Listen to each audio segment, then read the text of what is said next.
중앙일보는 중동 산유국이 몰린 아라비아 반도와 아프리카를 가르는 홍해를 둘러싼 전운이 감돌고 있다고 보도했습니다. 미국과 영국 등 서방 연합군이 현지 시간 11일 예멘 후티 반군을 상대로 대규모 공습에 나선 데 이어 미국이 현지 시간 13일 예멘 후티 반군의 레이더 시설 한 곳에 대한 추가 공격을 단행하면서 국제 유가가 들썩이고 있습니다.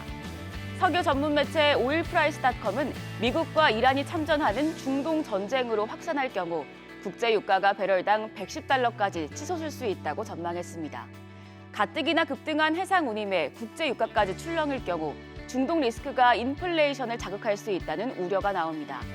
올해 2%대 하락을 기대한 국내 물가에도 빨간불이 켜졌습니다. 조선일보는 미국 증권거래위원회가 비트코인 현물에 투자하는 상장 지수펀드 ETF 출시를 승인한 이후 증권사와 투자자들이 혼란을 겪고 있다고 보도했습니다.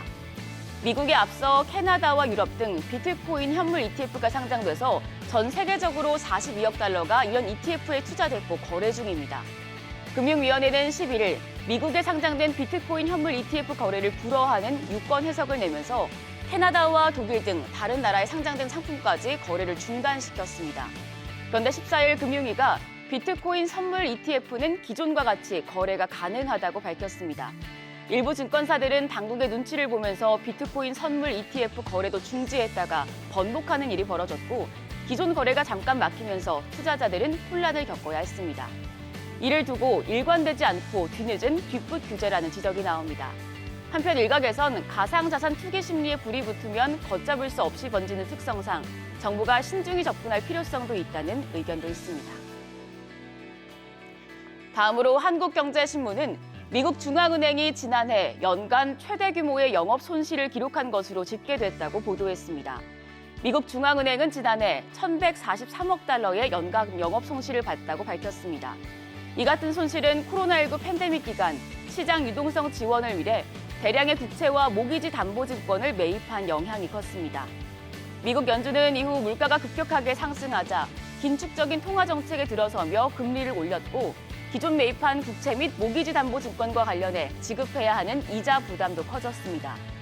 월스트리트 저널은 금리 상승으로 국채와 모기지 담보증권의 자산 가치가 떨어지긴 했지만 중앙은행이 이들 자산을 만기까지 보유하기 때문에 손실을 기록하진 않는다고 전했습니다.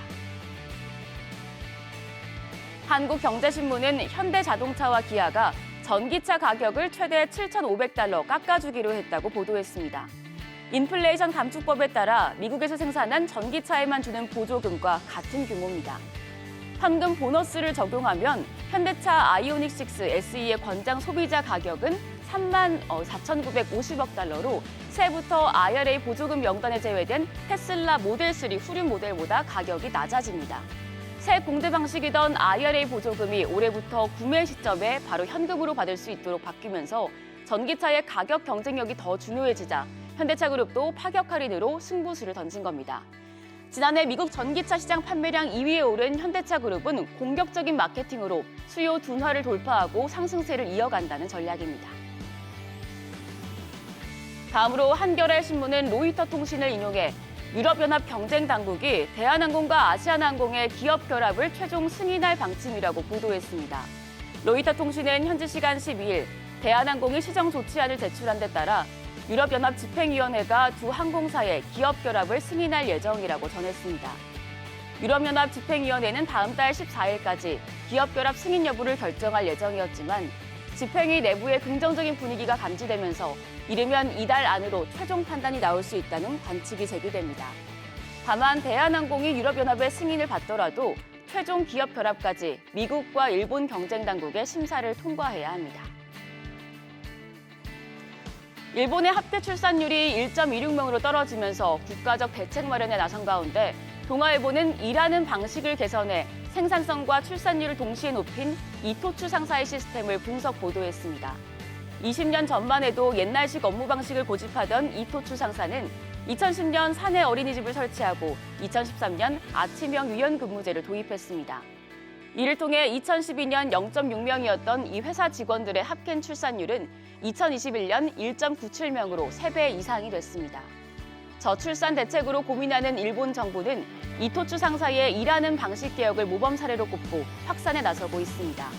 일본 정부 경제정책인 일본 재응 전략 사례로 들어갔고 최대 경제단체 경단련이 각 회원사의 도입을 공식 권고했습니다. 지금까지 조간 브리핑이었습니다.